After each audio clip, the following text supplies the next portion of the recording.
I'm going to discuss about a very important topic: how to handle distractions.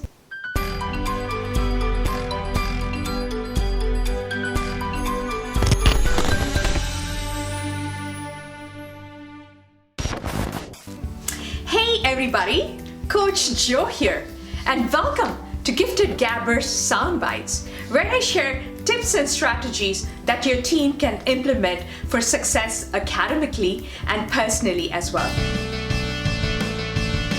So today, I'm going to discuss about a very important topic: how to handle distractions. Number one, limit distractions. I know. How are you going to do that with your team, right? So this is what I encourage my students and even my children to do that. I do it myself as well. So during the time of their studying, especially with the online studying, they get to check their phone only in the beginning of the hour. In fact, they don't get to keep their phone in the place where they are studying. Okay, so they get to keep it in a charging station that's not around their study area, but they get to check their phone in the beginning of the hour. Say they get a check at 8 o'clock, 9 o'clock, 10 o'clock. And at lunchtime, they get it for a longer time. And then after school, they get to keep their cell phone and other devices with them.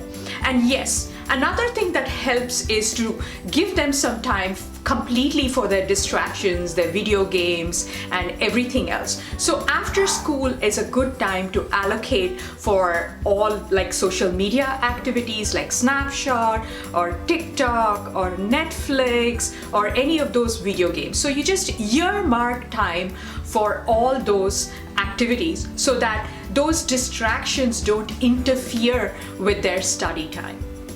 Strategy number two: have a study area or a distraction-free zone.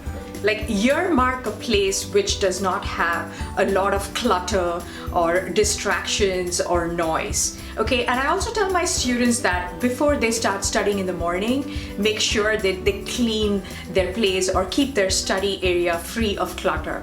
And of course, making their bed, cleaning up the area, arranging their papers, so that the place where they study or do their online learning is sort of sacred, is sort of welcoming, right? Like clutter sort of brings in a lot of anxiety and disturbance in them, right? So strategy number two, have a designated area for studying. Okay, so strategy number three, using noise cancelling headphones. Yes, a lot of children are oral learners or they are auditory learner. They learn better when they hear things, and also it helps to tune out all the sounds and the noises, and also having a headphone sort of gives them a semblance that they're in an enclosed space or something, and it helps with more concentration.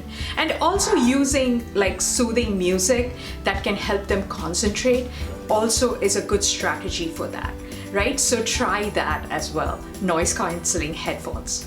Okay, strategy four, use a planner or earmark time periods where they have different activities to do. So my students are supposed to focus on online learning between 8 and 2:30. 2:30 to 3:30 is not really a good time to start studying or doing homework, although a lot of parents and students think that they should just get over with their homework, but they really need a break at that time. So if you just plan activities and earmark to that, distractions will definitely reduce. Structure is always very important in a child's life and for their productivity. So you can earmark 2:30 to 3:30 as a time where they goof off or play around with their friends or video games or something. And it really, really helps if you have a designated study area and a study time. For instance, follow the same time every day, like 6 to 7:30 is study time.